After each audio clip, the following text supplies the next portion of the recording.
The other team that we mentioned that are still technically in the top two in the premiership race is Melbourne Victory. They got a 2-1 win in the derby. We finally got some goals in the Melbourne derby for the first time this season, and we didn't have to wait too long at all. Poor turnover from Ryan Teague in the first few minutes. Tolgay Arsene was always going to be good enough to finish that chance, but City threw away the lead and are running out of time to close that gap to the top six now, and it keeps Victory involved, as we said, in the top two conversation at least for another week. Jacob, I'm going to come back to you straight away because I think the big thing I noticed in this game was just the fluidity in the Victory system that I haven't seen so far this season. And we talked about it last week, specifically with Daniel Arzani and his license to roam around the park. But I think Popovic took it a step further this week, and there were players going all over the place, really. There was one attack early in the second half where Daniel Arzani and Jason Guerrier, both playing on the right, had drifted over to the left side themselves, playing with Traore and Folami, so all four wingers and fullbacks in the same area of the field. And we kind of get into this positional play theory a little bit where you have these, quote-unquote preferred positions and people are where they're supposed to be, but one person sees an opportunity in a different space, other players move to cover, and you're still kind of holding that shape, but the players aren't in their, quote-unquote usual positions. And we saw a lot of that in this game for Victory, and all that movement creates a lot of an unsettled feeling for City, and it created a lot of opportunities. They only got the 2 goals in this game. One was a penalty as well. But I think it is still lots of promising signs for Victory fans heading into finals. Yeah, it was quite fun to watch because you never knew who was going to pop up where during that game. And you're right in that we haven't seen this sort of level of fluidity from Victory this season. But I will state that, I think early in the season, there were some really good midfield rotations that I liked a lot from Victory, especially, when Mashash was sort of coming into things and he would sometimes rotate a little bit deeper and other players would get forwards. And there was a little bit of something there in the midfield, but that sort of died down a little bit. And I think Popovic sort of really embedded into the double pivot of defensive solidity and structure, and it sort of took away a little bit of that freedom of movement in the middle of the park. And that's where sort of, it's not as bad as some of the slumps of some clubs this season, but, obviously Victory went through a little period there where they were just getting a lot of draws. And that was a major part of it because I think there was too much focus on structure over, chance creation. And as you mentioned, Lockie, they've sort of gone back to this idea of, right, let's let players play and let them create. And we've seen with Arzani in recent weeks where he looks to be absolutely on fire at the moment. But a lot of that is because he's finding himself on the ball, but with a lot of space. And one player that I will say that is really enabling that is Zinedine Mashash, because what he's doing is sort of creating that space for Arzani with his own movements. You're going to have a player man-marking Fornaroli almost at all times. That's a given. So that leaves one more centre-back to sort of tie up. And with the movements that Mashash would make, it would sort of make sure that that centre-back didn't step up to try and cover Arzani when he moved inside or as he tried to swap wings or whatever.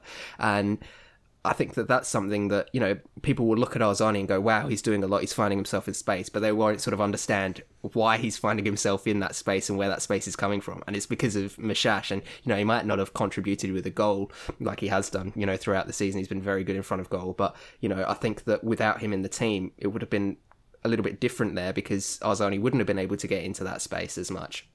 So I do think that Victory have found something that's working here. It's a bit like, again, I'm going to bring up Iran Kunda, where if you can get these sorts of players who have this natural talent on the ball, in space, on the ball, give them the chance to do something with it, you'll see good results. Now, we've been speaking all season long about Arzani putting good balls into the box and just nobody being there.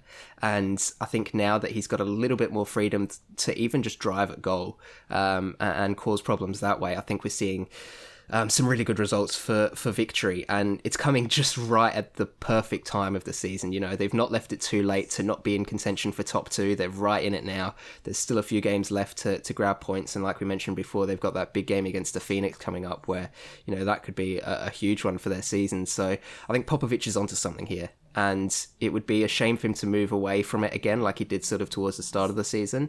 You've got to hope that he sticks with it because it's what's working for the players. And when you've got someone like Arzani, who's a confidence and a form player, and he's in good form, you want to keep that going for as long as possible.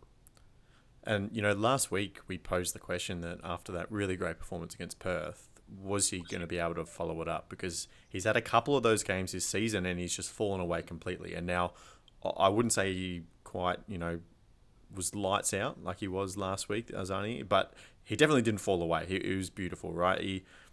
The last kind of bit of quality or pass or finish in the box is still the thing that he needs to work on.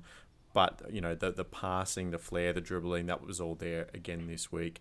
Had a nice little sing-along to Stand By Me before the game as well, Christian. He was definitely enjoying the derby atmosphere.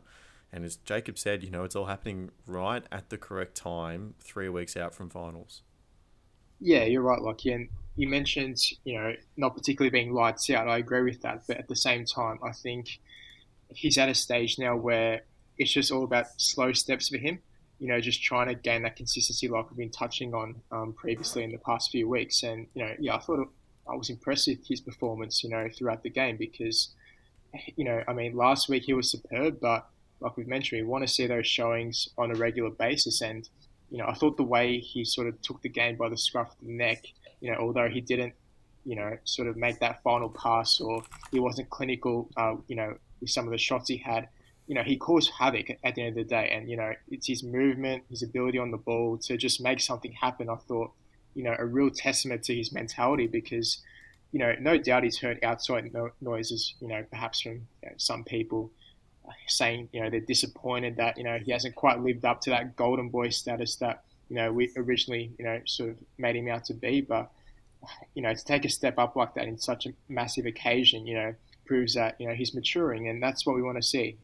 We want to see those slow signs of improvement because, he's still got a young career, we must not forget, and he's still got a long way to go, a big career ahead of him. So, yeah, as long as he can, stay with his progression, if Popovic uses this same system, because we've seen in the past that Popovic, he likes to move away from a different system.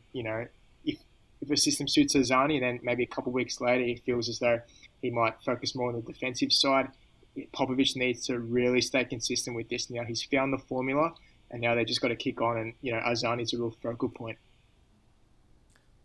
Yep, absolutely. For Melbourne City, they're 4 points outside of the top 6 now in 7th. But if Adelaide win their game in hand, they theoretically jump City. How about that? You'd think a little while ago that they'd be making the 6 with some ease, but that's not the case. The game against the Wanderers in the penultimate round will go a long way to determining if they play finals football or not.